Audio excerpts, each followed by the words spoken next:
Le pasteur principal par intérim, le docteur Lesugin, va délivrer le message enseignement sur Job, la 39e session. Je remercie le frère Kwon Young pour la chanson spéciale. Je vais introduire l'offrande florale offerte par la diaconesse Chung Tupang de la 12e paroisse. Nous rendons grâce et gloire à Dieu le Père, à la Trinité qui a donné son Fils bien-aimé pour être le sacrifice expiatoire pour sauver l'humanité et rendre dans le monde. Nous remercions également le pasteur principal qui a témoigné du Dieu vivant à travers le parole de vie qu'il a réussi après de nombreuses heures de jeûne et prière et de la puissance de Dieu. Merci également au pasteur principal par intérim qui a ardemment guidé Manmin. Il y a 10 ans, j'ai été guéri d'une infection du sinus dont je souffrais depuis 30 ans. J'ai vécu en bonne santé, mes enfants ont de bons emplois et nous avons la chance d'avoir une belle maison. Avec un cœur reconnaissant, nous offrons cette offrande de fleurs. Merci. Frères et sœurs, cette église, le berger, ne témoigne que du Dieu vivant et avec la puissance. Il ne nous a jamais demandé de commettre de péché. Dans le monde, ce qui n'est pas considéré comme un péché, l'adultère n'est pas considéré comme un péché dans le monde. Mais Dieu appelle cela un péché. Mais dans le monde, une femme peut sortir avec beaucoup d'hommes ou un homme peut sortir avec beaucoup de femmes. Ils commettent les œuvres de la chair. Mais Dieu nous dit que c'est un péché et cela ne doit pas être fait. Le pasteur principal nous a demandé de ne pas commettre de telles œuvres de la chair. Comme chrétiens, nous ne devons pas faire cela. Nous avons vécu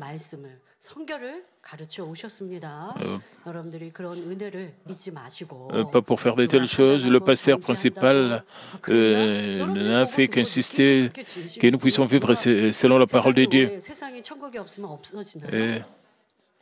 Même si le monde ne nous comprend pas très bien, mais nous devons suivre la parole de Dieu. Les œuvres de Dieu, et ce n'est pas un hasard. Ce n'est pas une coïncidence. Les œuvres de Dieu sont vraies. Vous devez solidifier votre foi. Votre foi doit être ferme, peu importe quel genre de tentation que vous rencontrez.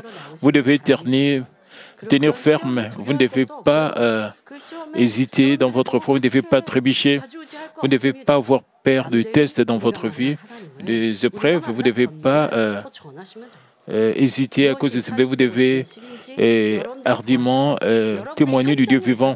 Nous avons vu ce qui est la vérité. Vous avez été témoin des œuvres de Dieu vous-même.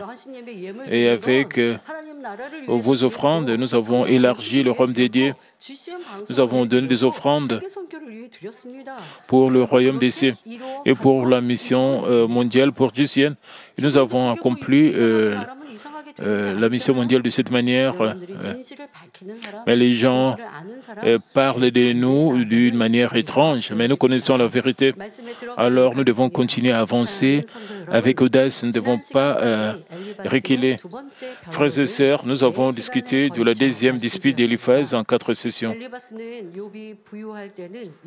Alors que Job était riche, Éliphaz a fait semblant d'aimer Job, mais alors qu'il trouvait Job dans une situation misérable, son envie et sa jalousie contre Job ont éclaté et il a commencé à répandre de mauvais sentiments et de malédictions.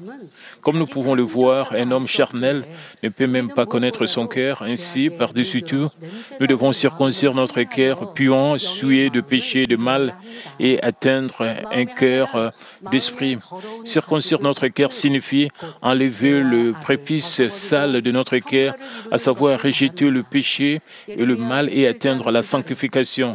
Nous trouvons dans Jérémie 17:9, le cœur est tortué par-dessus tout et il est méchant. Qui peut les connaître? Et Jérémie 4:4 aussi nous dit, circoncisez-vous pour l'Éternel, circoncisez vos cœurs.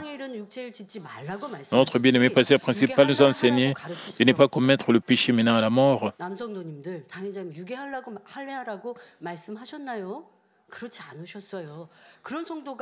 C'est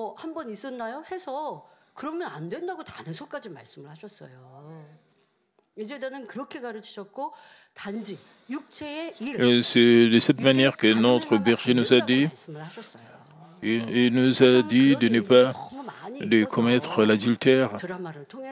Parce que dans le monde, il y a beaucoup de gens, les gens regardent des films, des séries télévisées, plusieurs sortes de trucs adultères. Le pasteur principal nous a avertis à ce sujet. Il nous a demandé de ne pas commettre l'adultère. Il nous a demandé de circoncire nos cœurs.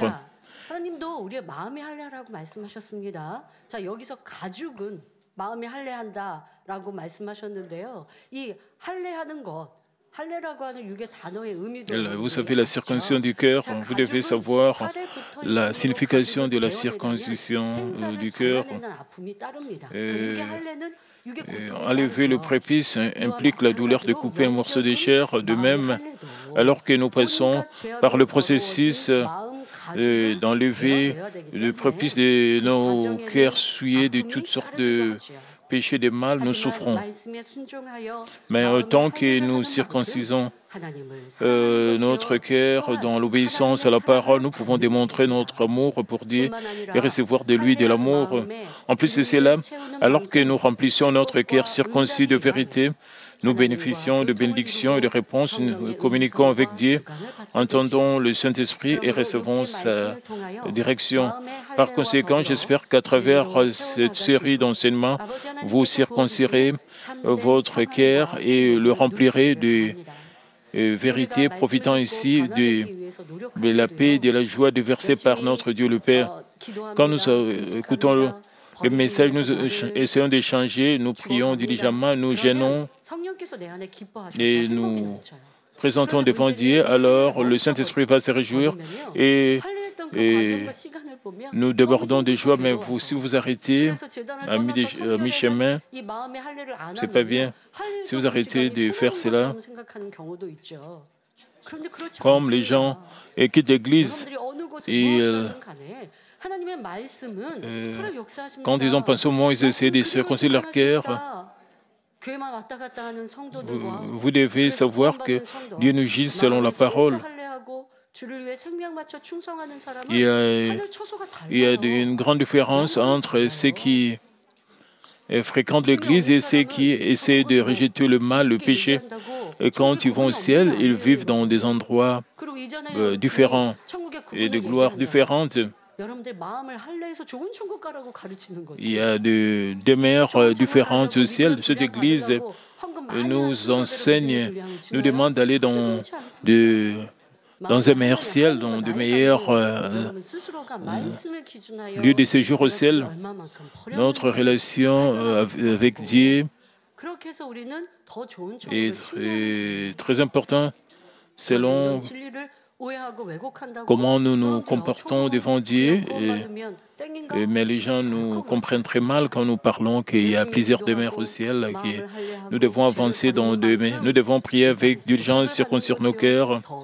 Nous devons rejeter nos péchés.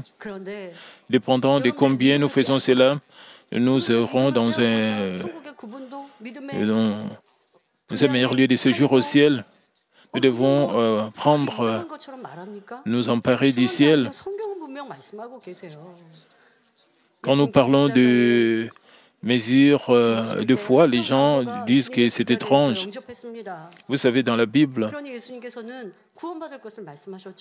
nous avons trouvé un criminel qui était à côté de Jésus et Jésus a dit que ce criminel sera sauvé. Et le lieu de séjour de ces criminels et le lieu de séjour pour l'apôtre Paul qui s'est consacré tout seul. Si nous disons que les deux personnes vivent au même endroit au ciel, est-ce que cela sera juste? Il y a différentes demeures au ciel et cette Église enseigne au sujet de ces demeures différentes.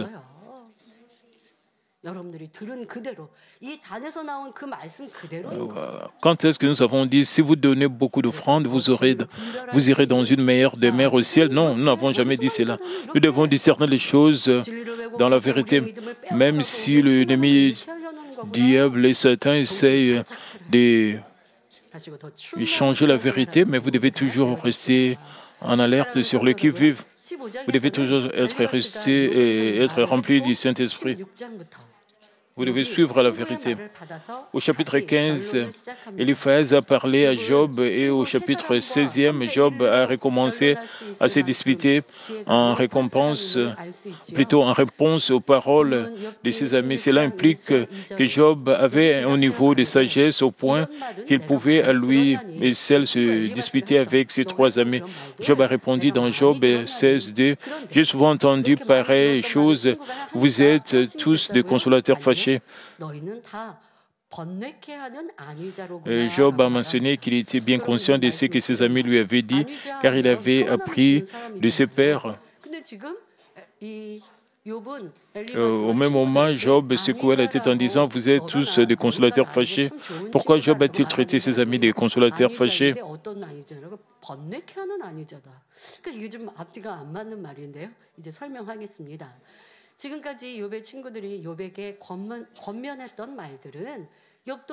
Job a mentionné qu'il était bien conscient de ce que ses amis lui avaient dit, car il avait appris de ses pères.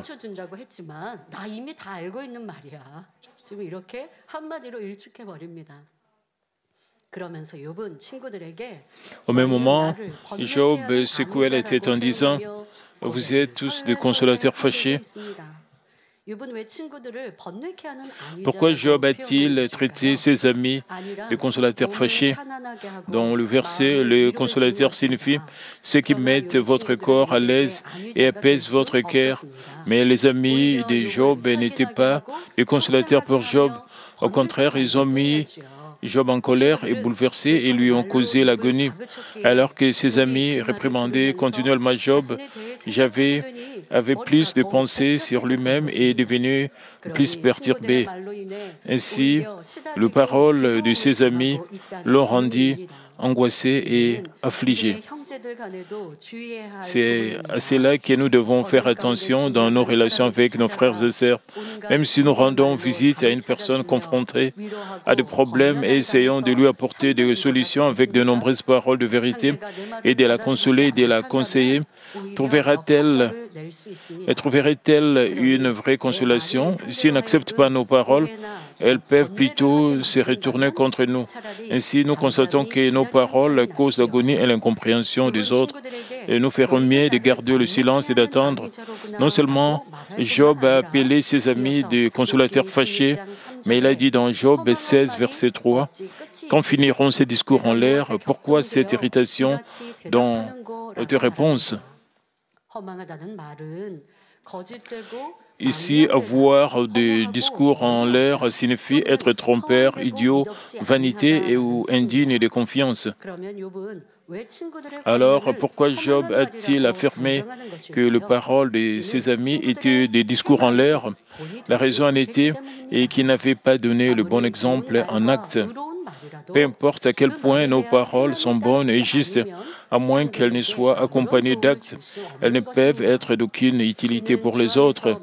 Et ceci est crucial dans le Seigneur. Et disons qu'une diaconesse a soudainement un problème et souffre d'un problème. Et une grande diaconesse vient la voir et lui dit, « Si tu pries, ton problème sera résolu. Si tu pries, tu seras béni. » Mais que se passe-t-il si la grande diaconesse elle-même vit également des problèmes comme la diaconesse? Tiendrait-elle compte de ses conseils? Même si elle ne le dirait pas directement, elle pourrait penser et doit s'occuper de ses propres problèmes et recevoir une réponse à prière. Elle se moquerait des conseils de la grande diaconesse. C'est la même chose dans le partage de l'Évangile. Nous-mêmes devrions d'abord vivre dans la vérité, répandre la lumière et l'arôme de Christ et glorifier Dieu. Si nous menons une vie aussi exemplaire lorsque nous partageons l'Évangile, les gens ouvrent rapidement la porte de leur cœur et acceptent l'Évangile. Ce n'est que lorsque nous vivons dans la bénédiction de Dieu que nous pouvons confesser hardiment. Si nous croyons en Dieu, vous serez bénis. Et ce qui entendent nos paroles confessées, vous me donnez envie d'aller à l'église. Inversement, si nos paroles et nos comportements ne sont pas décents et déshonorent Dieu, même lorsque nous partageons l'Évangile, les gens se moqueront de nous et diront « Occupez-vous de votre propre vie chrétienne, pas de la mienne ».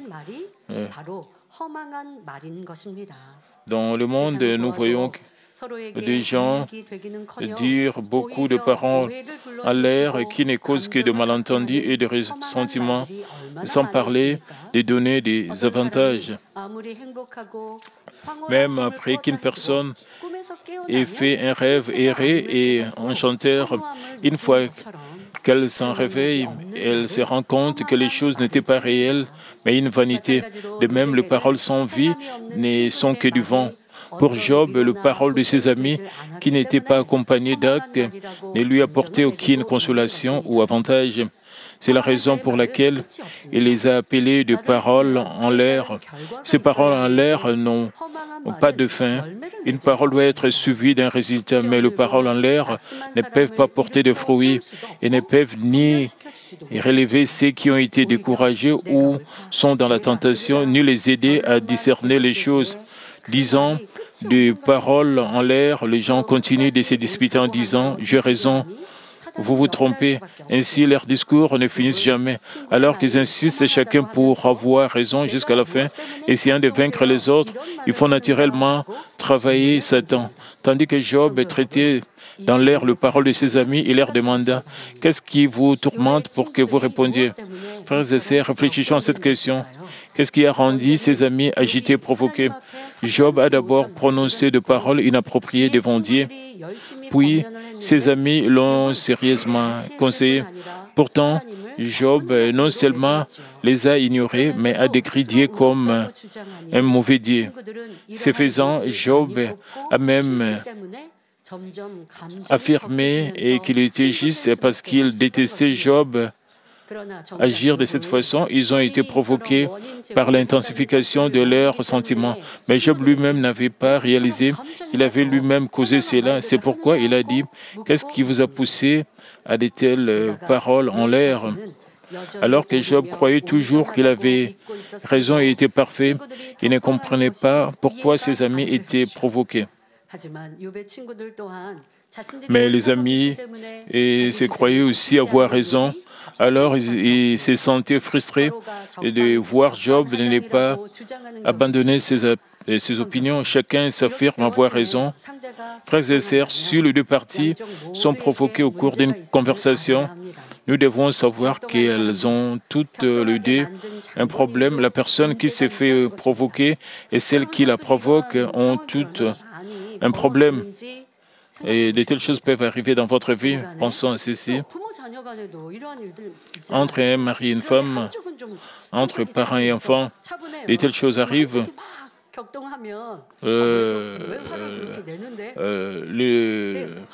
L'autre partie est provoquée, l'autre partie est calme. Le problème, ce n'est pas seulement celui qui provoque. Il peut penser, parce que je suis calme, je n'ai pas de problème.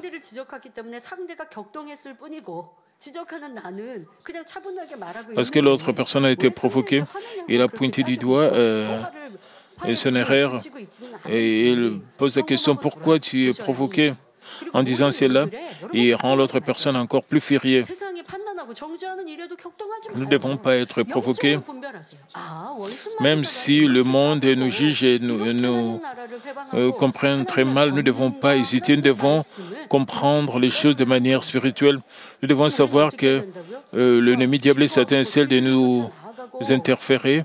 Ils essaient de piétiner la parole de Dieu. Nous devons continuer à marcher dans la vérité. Alors Dieu le Père va combattre pour nous.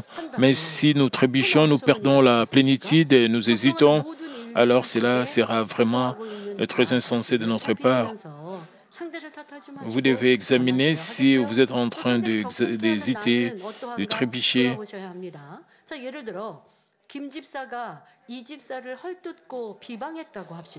Disons qu'une diaconesse a critiqué, calomnié une grande diaconesse. Pour commencer, parce que la diaconesse a le mal, la haine dans son cœur, et elle a prononcé de telles paroles critiques et calomnieuses. Même ainsi, si la grande diaconesse qui attend ces paroles n'a aucun mal, elle n'aurait aucune raison de se tenir affligée ou de trébucher. Elle ne doit pas se sentir bouleversée parce qu'elle n'a pas de mal en elle. Et si elle a la bonté et la vérité, elle ne doit pas se sentir mal à l'aise. Elle doit penser, Dieu nous a dit d'aimer même nos ennemis, d'étendre notre joue gauche vers une personne qui nous gifle sur la joue droite, de ne pas rendre le mal de quiconque par le mal, mais de toujours rechercher la paix. Il nous a également dit de nous réjouir et de rendre grâce. Si nous avons cultivé notre cœur en esprit avec ces paroles, même lorsque nous entendons parler de quelqu'un qui parle de nous ou qui comprend mal, nous devons garder notre cœur dans la vérité. Et si nous entendons de telles paroles et pour nos propres méfaits, nous pouvons simplement nous repentir et nous en détourner. Même si nous arrivons à les entendre sans avoir fait de mal, nous pouvons rester d'autant plus paisibles et que nous n'avons pas violé la vérité. Et si nous nous réjouissons et rendons grâce devant Dieu selon la vérité, l'ennemi diable et Satan s'en ira.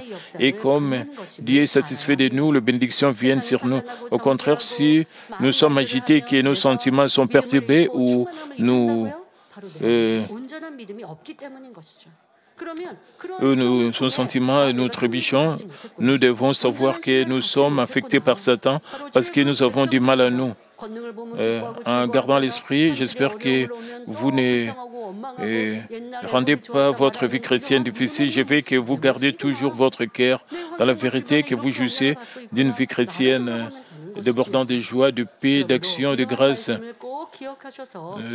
Nous ne devons pas trébucher devant notre environnement, devant la situation devant nous. Donc, je veux que vous gardiez toujours votre cœur dans la vérité et que vous jouissiez d'une vie chrétienne débordant de joie et de paix, d'action, de grâce. Vous ne devez pas être provoqué, vous ne devez pas provoquer les autres, mais vous devez toujours avoir le standard de la parole de Dieu. Alors vous allez rendre votre vie chrétienne paisible. D'ailleurs, certaines personnes prétendent, parce qu'elles vont à l'église et aiment Dieu, elles sont persécutées par les membres de leur famille et leurs voisins. Bien sûr, il y a des cas où des chrétiens sont persécutés pour la justice sous la providence de Dieu, mais ce sont des cas très rares. Nous devons savoir que la plupart du temps, les chrétiens sont confrontés à des tests et à des persécutions pour leurs propres défauts ou erreurs. Et si nous propageons effectivement la lumière et l'arôme de Christ, nous ne sommes pas persécutés. À ce qui concerne notre Jésus, il n'avait aucune obscurité du tout.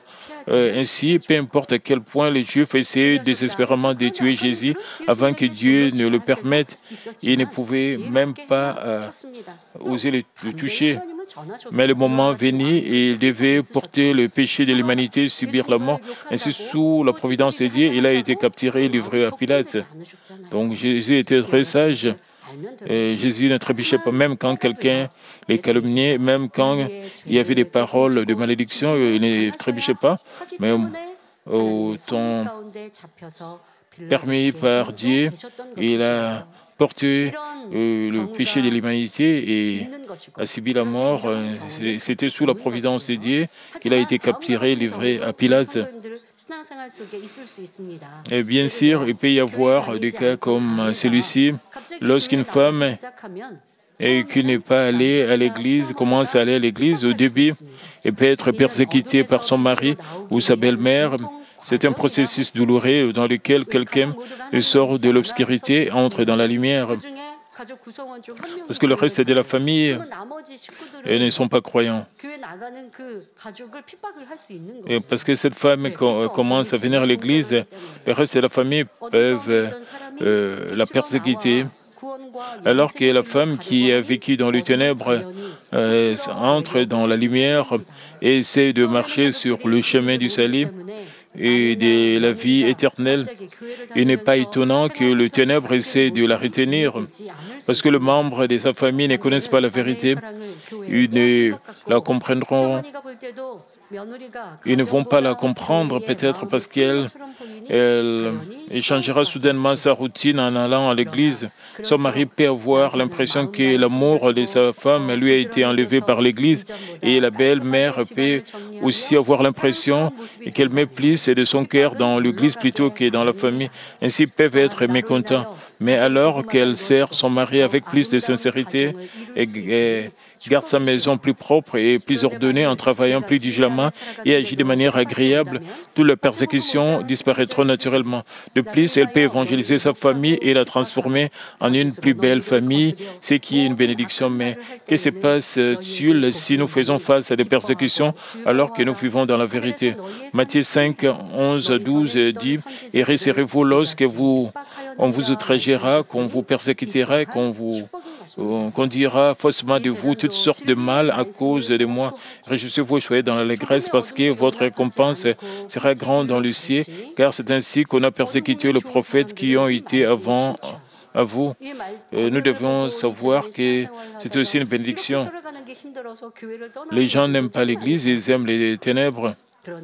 Les gens n'aiment pas, qui n'ont pas voulu et qui n'ont pas aimé vivre selon la parole de Dieu, ont quitté cette église. J'ai entendu parler d'un jeune homme qui a quitté cette église.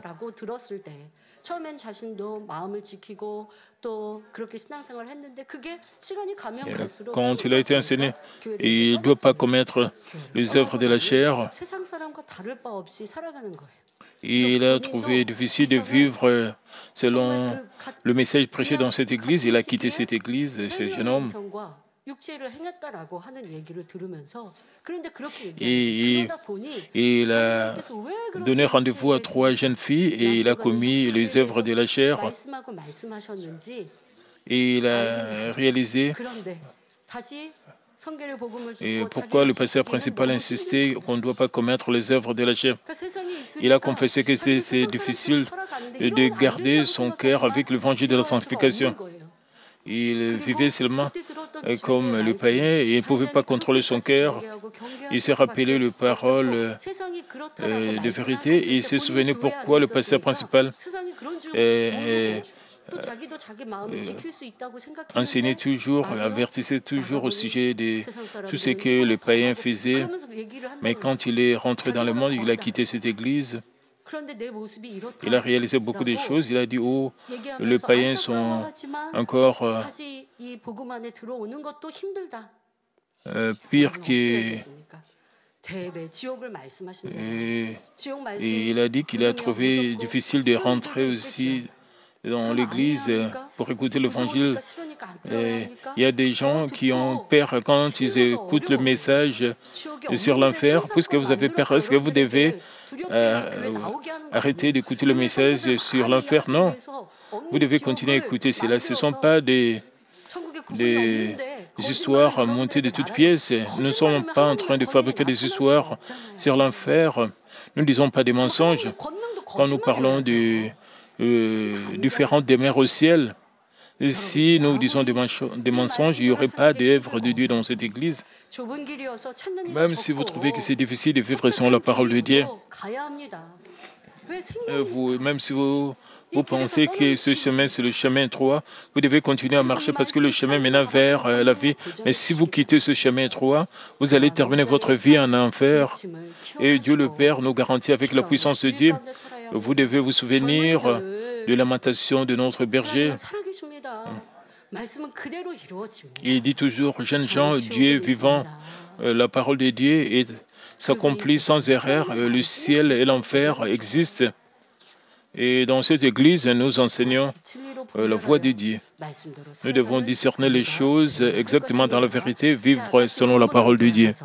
Et revenons au passage, Job a déclaré dans Job 16, 4, « Moi aussi, je pourrais parler comme vous. Si vous étiez à ma place, je vous accablerai de paroles, je secouerai sur vous la tête. » Ici, accabler de paroles signifie inventer de paroles dans sa propre pensée, n'étant pas accompagné d'actes. Job voulait dire que ses amis ne se mettaient pas à sa place pendant qu'il parlait, mais le réprimandaient, suivant simplement leurs pensées. Il pensait que leurs paroles étaient loin de la vérité sur lui-même. En d'autres termes, il pensait que leur façon de parler et d'agir était si inappropriée, absurde et choquante. Ensuite, Job a suggéré et qu'il se pose la situation suivante. Il a dit, si vous étiez à ma place et que j'avais votre mauvais cœur à moi, je vous attaquerai avec de paroles plausibles et je dirai des choses qui pourraient vous provoquer et secouer la tête.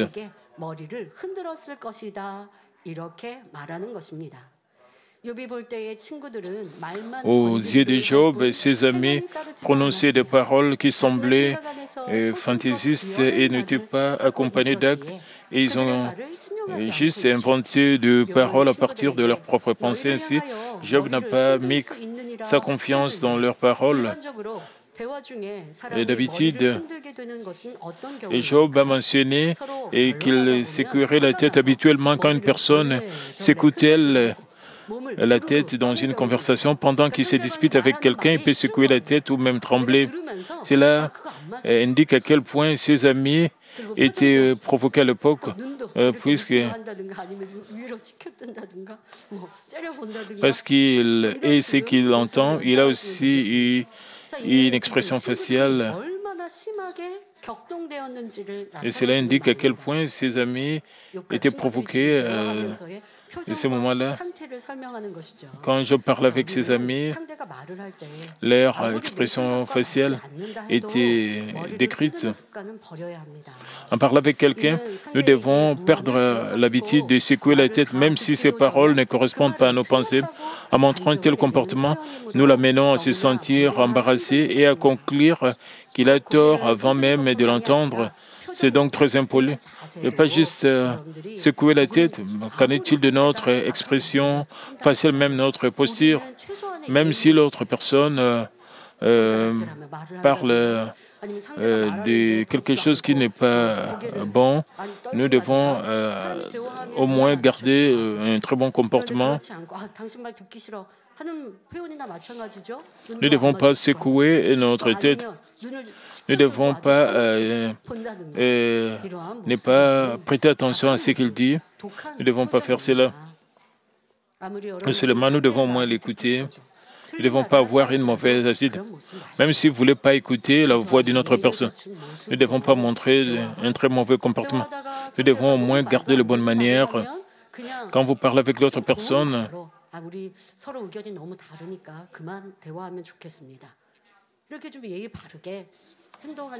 et vous pouvez dire de manière douce, arrêtons de parler, nous allons peut-être parler plus tard. Nous devons examiner si nous avons agi juste comme Job et ses amis dans nos conversations.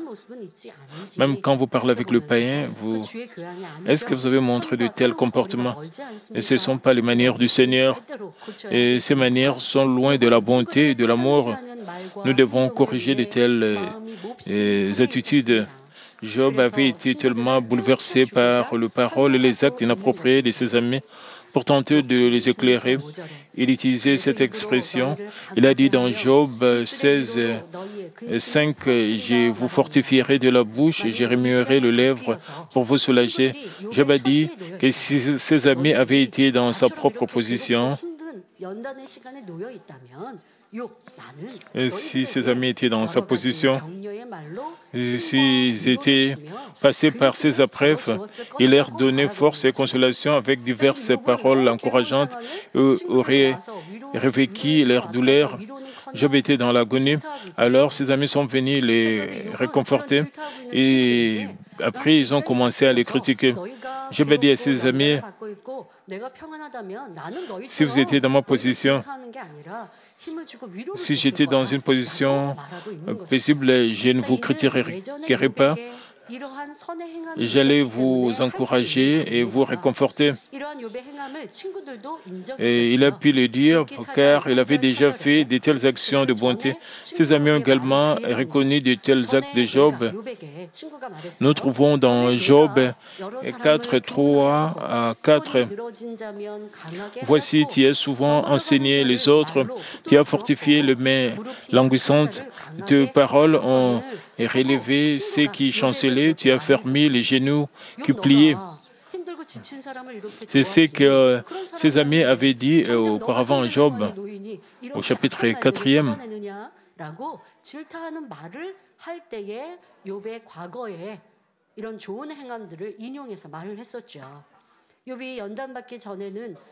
Avant que Job ne traverse des épreuves, il a montré des actes de bonté et d'amour, même s'ils n'étaient pas spirituels. Ainsi, Job a dit, mes amis, même si vous ne démontrez pas d'actes, vous me dites de faire ceci et cela, et vous pointez du doigt mes méfaits, mais parce que j'ai déjà démontré des actes, je peux vous dire ceci. Si j'étais de retour dans les jours qui ont précédé cette épreuve, je serai en mesure de vous fortifier et d'atténuer votre douleur. En ce qui concerne Job, il a dit ce qui est juste, ce qui était juste, mais cela n'a fait qu'aggraver la colère de ses amis. Ils ont été tellement provoqués. Et quand ses amis ont critiqué Job, Job a dit, si vous étiez dans ma situation, je n'allais pas agir comme vous, même après avoir dit cela. Et ses amis ne se sont pas repentis. Et ses amis ont été tellement provoqués qu'ils ont même tremblé, secoué la tête à leurs yeux. Job n'avait aucune qualification de dire de telles choses.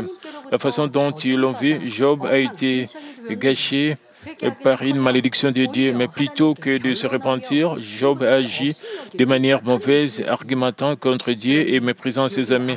Ainsi, peu importe la qualité de ses paroles, ils n'ont pas écouté. Job a mentionné que s'il était remonté dans le temps, il aurait pu le fortifier et atténuer leur douleur. Mais c'est quelque chose de peu contradictoire. Comment une personne qui ne peut pas se débarrasser de sa propre douleur pouvait-elle atténuer celle de quelqu'un d'autre? Nous devons savoir à quel point de telles façons de parler sont futiles. Si quelqu'un qui est dans un état misérable comme celui de Job conseille ou réprimandait une autre personne en disant « j'étais une telle personne », ces paroles ne seraient pas acceptées. Au contraire, il serait probablement bafoué par lui. Disons qu'une personne a fumé et bu et enfoncé les autres par des paroles et des actions mauvaises. S'il dit « je suis né chrétien, j'étais dans la chorale et j'ai travaillé fidèlement comme enseignant de l'école de dimanche », à quel point serait-il déshonoré? À quel point Dieu serait-il déshonoré? S'il arrive qu'un croyant novice entende cela, il peut penser, il peut être acceptable d'agir ainsi en tant que chrétien ou trébucher. Au contraire, si une autre personne dit « quand j'ai mené une bonne vie chrétienne, j'étais riche, mais comme je devenais paresseux dans la foi et que je suis tombé dans le monde, j'ai fini par perdre tous mes biens. S'il vous plaît, ne sauvez pas mes pas, menez une vie chrétienne appropriée. » Il montre une attitude de repentance. S'il explique les raisons de son échec et donne des conseils, cela donnerait aux autres de la grâce, des leçons et des avantages. Mais Job s'est vanté des bonnes choses de son passé tout en essayant de conseiller et d'enseigner ses amis. Ainsi, il ne pouvait pas les accepter. Mais comme nous le trouvons dans le verset suivant, Job s'est découvert lui-même. Job 16, verset 6e, Job dit « Si je parle, mes souffrances ne seront point calmées. Si je m'étais, en quoi seront-elles moindres ?» En disant « Si je parle, mes souffrances ne seront point calmées », Job avait réalisé que même s'il avait l'habitude de fortifier les autres et d'atténuer leurs douleurs, il ne pouvait rien faire à ce stade. Il ne pouvait pas non plus atténuer sa propre douleur. À savoir, Job disait, même si j'ai dit comme ça, je ne peux pas résoudre mes problèmes. Même pendant que je parle, ma douleur ne diminue pas. Alors comment pourrais-je avoir la paix du cœur en me retenant en silence? Mes frères et sœurs, les gens disent souvent que les problèmes des autres semblent faciles. Ainsi, lorsqu'une personne découvre que son ami s'inquiète pour quelque chose, n'hésite pas à dire « Pourquoi pensez-vous que cette affaire est si difficile ?» Il n'est rien. Si vous faites ce que je vous dis, c'est accompli sans effort. Mais s'il ne peut résoudre lui-même ses propres problèmes, ses paroles ne sont d'aucune utilité. Et comment peut-on faire confiance à une telle personne? C'est la même chose spirituellement. Si nous n'avons pas eu l'expérience de rencontrer Dieu, nous ne pouvons pas témoigner de Dieu avec confiance. Mais nous ne pouvons pas non plus dire aux autres avec audace de réaliser ce que nous n'avons pas réussi à faire. Par exemple, alors que nous ne croyons pas en Dieu, comment pourrions-nous conseiller aux autres de croire en lui? Alors que nous ne pouvions pas entendre la voix du Saint-Esprit, comment pourrions-nous hardiment enseigner aux autres à entendre la voix? De plus, bien que nous n'ayons aucune expérience de guérison par la foi, nous ne pouvons pas inciter les autres à prier et à être guéris tant que nous n'avons pas rejeté le mal, nous ne pouvons pas enseigner aux autres à rejeter le mal et à devenir sanctifiés. Job avait l'habitude de fortifier les autres et atténuer leurs douleurs, mais à ce stade, il avait réalisé qu'il ne pouvait rien faire pour son propre problème. Il avait commencé à se découvrir. Voyons ensuite si Job était bien capable de donner la vie aux autres. Auparavant, les paroles de Job apportaient aux autres consolation et force, car il possédait des connaissances de richesse et une sagesse exceptionnelle. Doté de telles qualités physiques, il était capable de guider les gens avec de vertu. C'est pourquoi les gens l'admiraient et prêtaient attention à ses paroles. Mais les choses n'ont été faites qu'à des échelles physiques. N'étant pas un homme spirituel, Job ne pouvait pas leur fournir la vraie vie. Lorsque Job était dans une position respectable, il semblait que ses paroles étaient acceptées. Mais pendant les épreuves, même ses propres amis n'acceptaient pas ses paroles.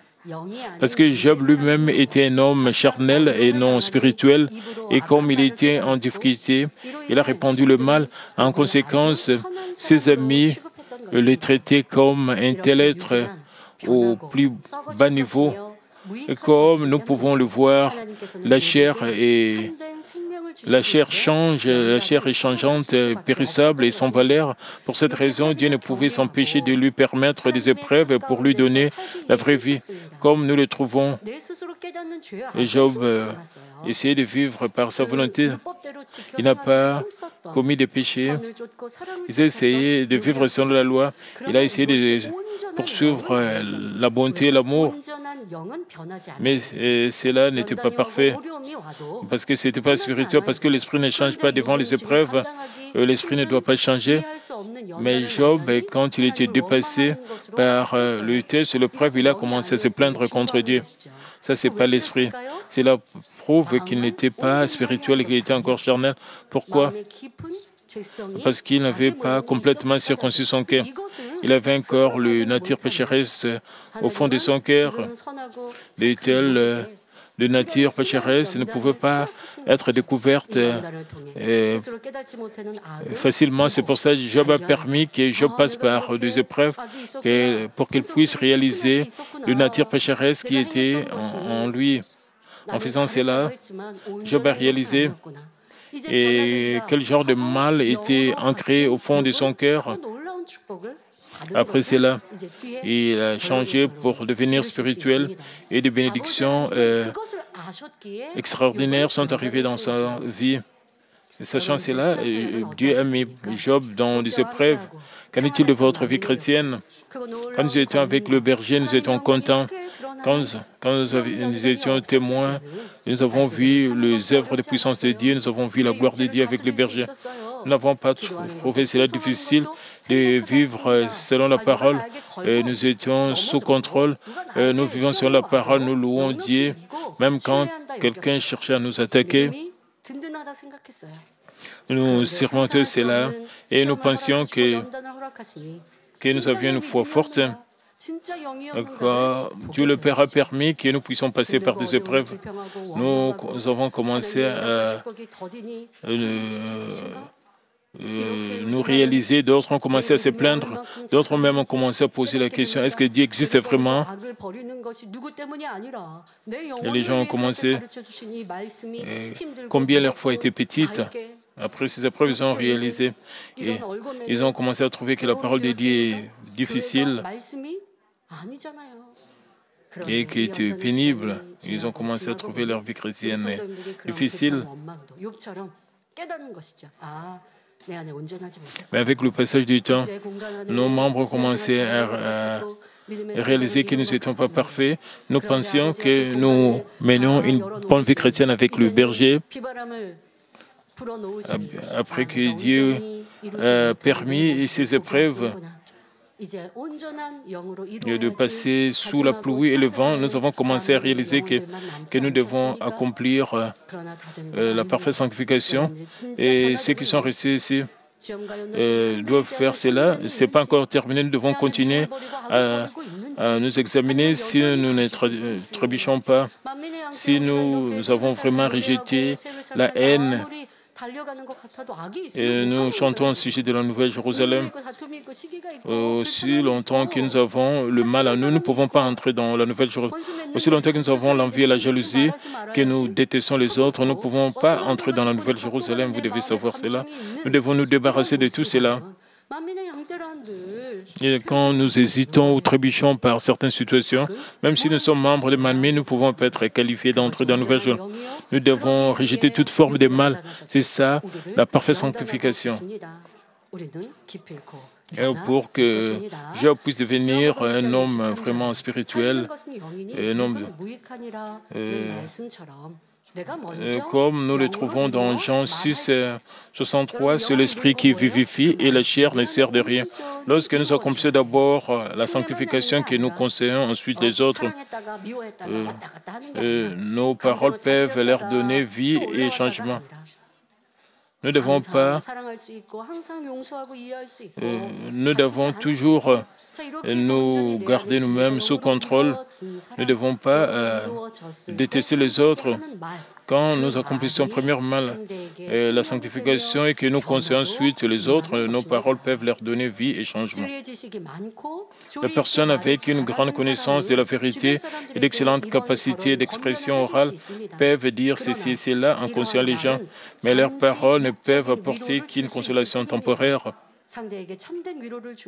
Afin de donner aux autres la vraie consolation, le changement et la vie, nous devons d'abord remplir notre cœur de la vérité et avoir nos paroles accompagnées d'une autorité spirituelle.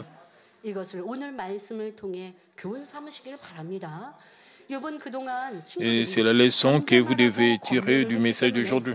Parce que ses amis lui avaient conseillé de se taire. J'avais dit dans le passé, si je m'étais, en quoi seront-elles moindres quant aux hommes charnels? Ils ne peuvent pas rester patients en silence face à un problème.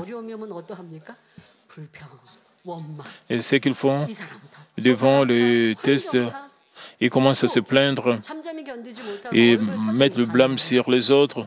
Ils ne sont pas silencieux et montrent des expressions faciales où les gens peuvent même reconnaître que ces gens ont un problème. Ils ne sont pas silencieux, ils ne peuvent pas être patients. Et certaines personnes, quant aux introvertis, lorsqu'ils entendent quelque chose d'injuste, ils peuvent retenir leurs sentiments et ne pas se disputer sur les gens. Mais alors qu'ils répriment leurs sentiments et les font s'accumuler, leur cœur ne peut pas être en paix. Si Satan agité, ils ne peuvent pas avoir un bon sommeil. Et ce n'est qu'après être allé voir l'autre personne et s'en être pris à lui qu'il peut se sentir à l'aise. Certaines personnes se sentent inconfortables, mais qu'en est-il des hommes spirituels? Ils n'ont pas de moi, comme l'a confessé l'apôtre Paul. Je meurs chaque jour. Ils n'ont donc aucune occasion de développer leurs sentiments et ils se sentent à l'aise quand ils perdent contre une autre personne. Même en cas de problème, ils peuvent endurer et attendre en silence et patiemment. Pendant les épreuves et les thèses, parce que leur regard est fixé sur Dieu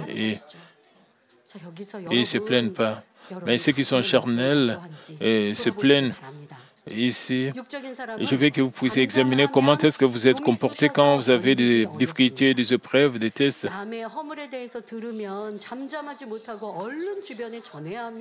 Maintenant, je veux que vous examiniez comment vous êtes comporté quant aux hommes charnels. Ils ne supportent pas de se taire lorsqu'ils entendent parler des transgressions de quelqu'un d'autre. Ils ne restent pas silencieux, mais partagent rapidement la parole avec les autres. Ce n'est qu'après avoir passé la parole qu'ils sont soulagés. Mais pourquoi sont-ils soulagés après avoir informé les gens de ces transgressions? Parce que les hommes charnels entendent la voix de l'ennemi diable et Satan et satisfont Satan en évacuant le mal. Ils ont un tel soulagement.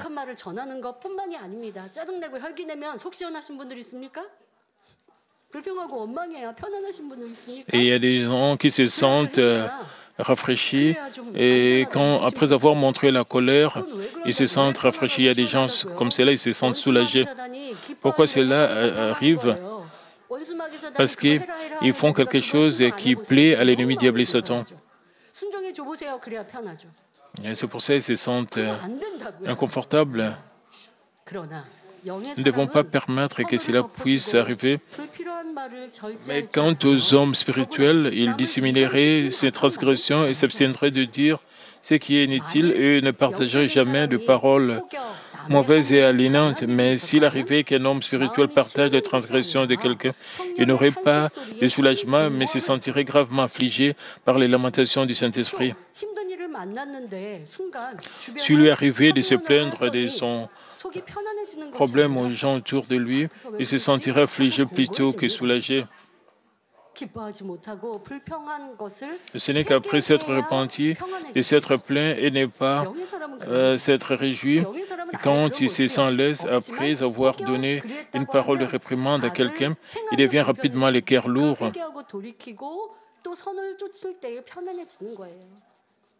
L'homme spirituel ne commet pas le mal, mais après être commis le mal, c'est seulement après la repentance qu'il peut être soulagé.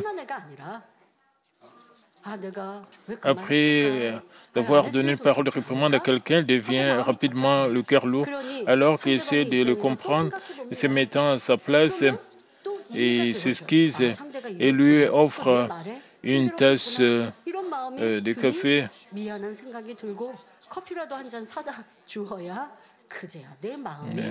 Ce faisant, il se sent à l'aise. Comme nous pouvons le voir, les hommes spirituels sont le contraire des hommes charnels. Ainsi, alors que nous devenons un homme spirituel, nous entendons, obéissons à la voix du Saint-Esprit, jouissons ainsi de la vraie paix et de la joie. Parce que Job n'était pas un homme spirituel, et rester silencieux lui a causé de la détresse. Il a donc dû déverser le mal de sa bouche à son tour. Il a commis de graves péchés à travers ses paroles, faisant enrager ses amis. Même si Job n'était pas un homme spirituel, parce qu'il avait la bonté de cœur, il se sentait de plus en plus affligé par les paroles qu'il prononçait. Si nous sémons des paroles négatives à travers nos lèvres, nous finissons par nous prendre piège. Nos paroles négatives rendent notre environnement et nos conditions plus difficiles. À notre tour, nous devenons de plus en plus affligés, étant conduits dans une fosse de destruction. Ainsi, l'importance des paroles est soulignée dans de nombreuses parties de la Bible. Proverbe 13d nous dit « Par le fruit de la bouche, on jouit du bien, mais ce que désire le perfide, c'est la violence. » Et nous trouvons aussi dans Proverbe 18:21 « La mort et la vie sont au pouvoir de la langue. Quiconque l'aime en mangera le fruit. » En gardant ces paroles à l'esprit, en nous abstenant de dire de paroles mais négatives et en restant positifs dans la vérité, nous pouvons changer la situation en notre faveur. J'espère que vous contrôlez les paroles de vos lèvres et que vous ne dites pas de paroles, vous ne dites que de paroles positives et que vous faites toujours des confessions de foi et de bonté. Prions tous concernant ce message. Prions tous concernant ce message. Père éternel, merci encore pour ce message combien profond. Permet que nous puissions réaliser ce qui s'est passé entre Job et ses amis, que nous puissions tirer vraiment des leçons. Permet que nous puissions être patients, que nous puissions avoir toujours des paroles positives. Père, permet que nous puissions éviter des disputes inutiles, que nous puissions toujours nous mettre à la place des autres, que nous ne puissions pas provoquer les autres et que nous ne soyons même pas nous-mêmes provoqués. Permet que nous puissions rechercher la bonté et que nous puissions poursuivre la bonté et l'amour spirituel, que nous puissions accomplir la sanctification, la parfaite sanctification, pour que nous puissions gagner les autres pour Christ. Au nom du Seigneur Jésus-Christ, je prie. Amen. C'est le moment de recevoir la prière pour les malades. Et si vous n'êtes pas malade, posez votre main sur votre prothèse et recevez cette prière pour le désir de votre cœur. Alléluia, Dieu Tout-Puissant, Dieu d'amour, s'il te plaît, pose ta main sur tous les croyants qui reçoivent cette prière maintenant. Montre tes œuvres transcendant le temps et l'espace sur tous ceux qui reçoivent cette prière sur GCN, Internet, via satellite, les églises branches et les sanctuaires locaux, et sur tous les enfants de Dieu partout dans le monde. Donne-leur la foi de croire du fond de leur cœur. Chasse tout ce qui est pensée négative et doute. Chasse tout ce qui est ces preuves.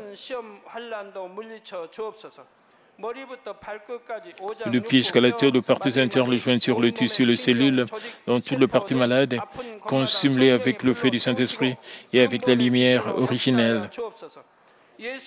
Au nom de Jésus-Christ, j'ordonne à l'ennemi diable et Satan, toutes sortes de germes, virus, infirmités, quittez-les, que la lumière brille. Et s'il te plaît, consume toutes leurs maladies en phase terminale et les maladies incurables avec le feu du Saint-Esprit. Chasse tout ce qui est maladie endémique, y compris la malaria, toutes les maladies contagieuses telles que le rhume, la grippe et la fièvre, quittez-les, protège-les de toutes sortes de germes et de virus. Et guéris-les des cancers des stomacs, des poumons, des seins, d'intestins, sida, leucémie, apoplexie cérébrale, hypertension, hypotension, diabète, problèmes de thyroïde, de cœur, de poumons, maladies des femmes, toutes sortes d'inflammations, quittez-les.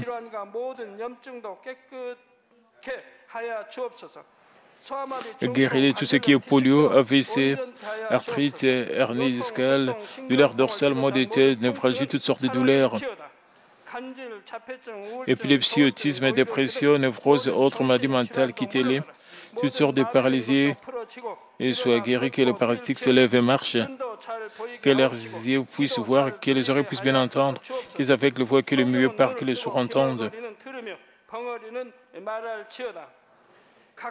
Et guéris tout ce qui est fait secondaire de toutes sortes d'accidents, et guéris leurs os fracturés, et restaure tout ce qui est brûlé, permet que la sensation des chaleurs puisse disparaître. Le Père permet qu'il n'y ait pas de cicatrices qui restent. Soyez purifiés de toutes sortes de dépendances à la drogue, à l'empoisonnement et aux mauvaises substances. Et que le tissu mort, le cellules mort soit régénéré, ramène de mort à la vie. Donne à tes enfants la bénédiction de la conception. Recevez la bénédiction de la conception.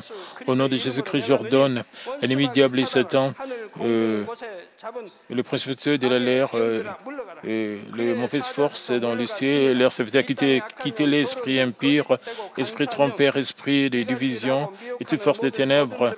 Tout ce qui est chaîne de message soit brisé, ténèbres, quittez-les, que la lumière brille. Père Dieu, donne à tes enfants la puissance, la force de s'écrire dans la prière et la puissance de rejeter les péchés et de devenir sanctifiés. Comme leur âme prospère, permet que tout marche très bien avec eux et que la famille soit évangélisée. Protège-les de toutes sortes d'accidents et de désastres tout au long de cette semaine et bénis-les pour mener une vie prospère sans aucun problème. Avec le feu ardent du Saint-Esprit, l'armée céleste et les anges, et avec tes yeux enflammés, protège tous tes enfants, leurs familles, leurs lieux de travail, leurs affaires. Donne aux étudiants la sagesse et l'intelligence, donne-leur la ferveur et l'enthousiasme de bien étudier. S'il te plaît, garde leur cœur, leur pensée des choses mondaines, permet qu'ils puissent t'aimer avec plus de ferveur. Que tes enfants mangent ou boivent, ou dans tout ce qu'ils feront, et permets qu'ils puissent faire pour te glorifier, Père Dieu. Qu'ils soient capables de témoigner au sujet du Dieu vivant en disant « J'ai rencontré, expérimenté Dieu, j'ai reçu ses réponses et ses bénédictions. » Père Dieu, merci. Sois glorifié, toi seul. Au nom de notre Seigneur Jésus-Christ, je ne sais prier. Amen.